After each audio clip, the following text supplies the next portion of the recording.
reunion with Rolanda Wilson and others, and then we did have a big event at Camp David. I was working in Washington at the time and was unable to come. At 20 years, I was on my honeymoon, so I love you guys, but and 30 years I was hiking in the New Mexico backcountry with two of my sons. But 40 years, the timing was just right, and I'm thrilled to be here with all of you, and really appreciate the fact that you're all here, and looking forward to rekindling old friendships and creating new ones. I want to add my welcome to everybody and my thanks to the amazing committee that worked so hard to put this all together. Let's give them another round of applause. Special thanks to Alice and Philip for hosting us last night. That was great. So 40 years. Wow, that's a long time. Do you remember what it was like in 1979? It was a big year in a lot of ways. McDonald's introduced the very first Happy Meal in 1979. Skylab fell to the earth over Australia. Black & Decker introduced the Dust Buster. I know we were all excited about that. Sony introduced the Walkman in 1979. For the first time ever, they started naming hurricanes and tropical storms after men instead of only women in 1979. The number one song of 1979 was My Sharona by the Knack. But we also, we listened to everything from the Bee Gees to Rapper's Delight by the Sugar Hill Gang, which ushered in a whole new genre of music. At the movies, we were watching Alien and The Deer Hunter and Kramer versus Kramer and The Jerk and the Muppet movie and Apocalypse Now, which gave us that famous quote by Robert Duvall, "I love the smell of napalm in the morning." Disney released their very first ever PG-rated movie in 1979. It's called Black Hole. It was a big year in sports as well. ESPN was launched. The most watched basketball game with the highest ratings ever was played in 1979. It was the college championship game between Michigan State, featuring Magic Johnson, and Indiana, featuring Larry Bird. And after defeating Penn State in the Sugar Bowl, the NCAA national champions were the University of Alabama.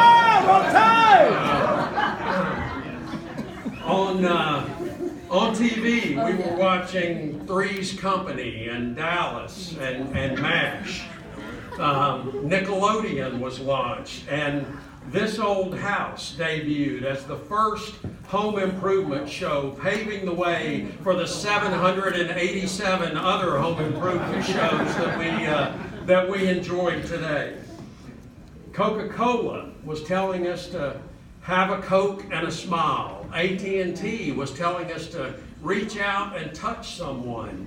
And Brooke Shields was telling us that nothing comes between her and her Cowboys. A Super Bowl ad in 1979 cost $185,000. And gas, after shortages and long lines, had spiked all the way up to 88 cents a gallon. The minimum wage was $2.90. I don't know how we survived.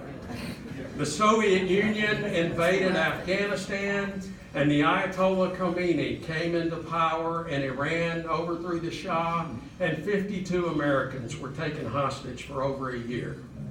And you and I and all of us here were completely oblivious to all of that. We were a bunch of wide-eyed, wet behind the ears, 17 and 18-year-olds who didn't have a care in the world. We were mostly middle-class, public school kids who weren't concerned about any of that. We were struggling through Ms. Swindle's English class, Ms. Yarborough's math class, Ms. Zuniga's Spanish class, Ms. Taylor's speech class, and the biggest worries we had at that time were who were we going to hang out with that weekend, and perhaps what we needed to do to try to avoid the wrath of Coach Harbin's paddle.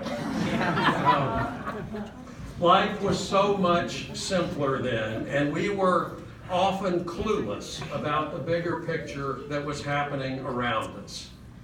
But maybe, just maybe, that what we were doing was really more important in the end.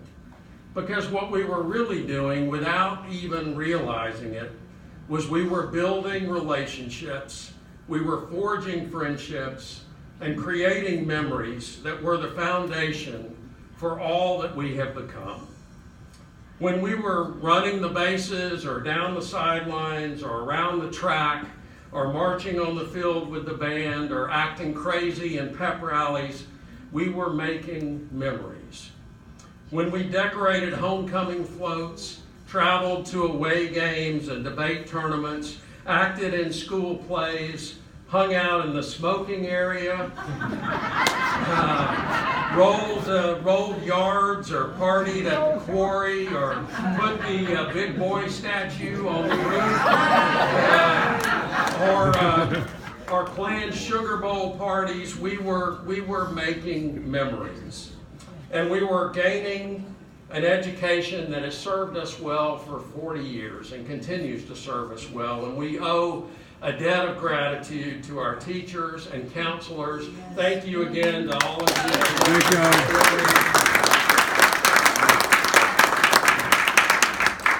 you. And our classmates. And you know, all of these experiences and relationships come together to make us who we are today, especially during our high school years. Many of us were together for 12 years at Green Valley Elementary or Shades Mountain, and then on through Berry from the 7th grade on. It's been said that no matter how long you live, the first 20 years of your life are the most important half. And I believe that to be true. And so we gather here this evening to celebrate our friendships and memories, to rediscover, to reconnect over our shared lives. Many in our class have enjoyed fascinating careers, from the PGA to the military to the White House, where I was blessed to serve, to the really important work of a stay-at-home parent. As we just saw, too many of our classmates are no longer with us, but they will always live in our memories. And others are facing great challenges, like Robert Winfrey and Paul Schatz and Leanne Myers Nelson. Leanne and Robert and Paul, we're so glad you could be here tonight, and you have the support of all of us, and you will remain in our thoughts and prayers. We are all older and perhaps wiser now. We all show it in different ways. Our bodies have changed. Some of our hair has turned gray and some has turned loose. But it's been said that, you know, aging is not without its benefits. For example, there is very little left for us at this point to learn the hard way. Our supply of brain cells is finally down to a manageable size. We no longer think of speed limits as a challenge. Our joints have become more accurate meteorologists than James Spann. And our secrets are safe with our friends because they can't remember them anymore. Some of us have finally quit trying to hold our stomachs in, no matter who walks in the way. And we can actually sing along now with elevator music. And finally, we can have a party and the neighbors don't even notice. But perhaps the most important benefit of age and the passing of time is that it has a way of leveling things out, of focusing our attention on the things that really matter. Things like our faith and our family and our friends. There's less concern over competition over who has the biggest salary or the biggest house or the biggest yacht or whose kids are Rhodes Scholars or tech company CEOs. And there's more concern about who is genuinely happy and fulfilled.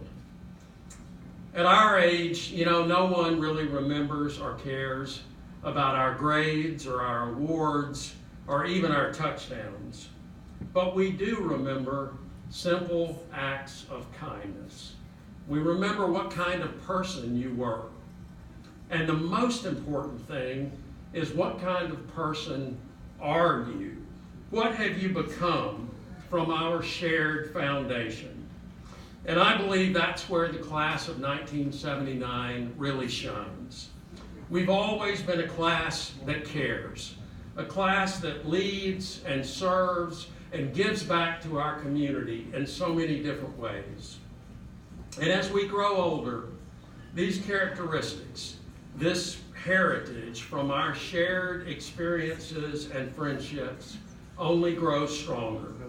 As we focus on the things that really matter, that fulfill us, we recognize the gifts that each of us have been blessed with, the value that each one of us brings to the table. Perhaps the great English poet laureate Robert Southey said it best with these words: "No distance of place or lapse of time can lessen the friendship of those who are thoroughly persuaded of each other's worth." So tonight, as we reconnect and remember this evening, every relationship we have is a gift to be cherished. That is the legacy of W.A. Barry's class of 1979. Hear, hear. Bravo.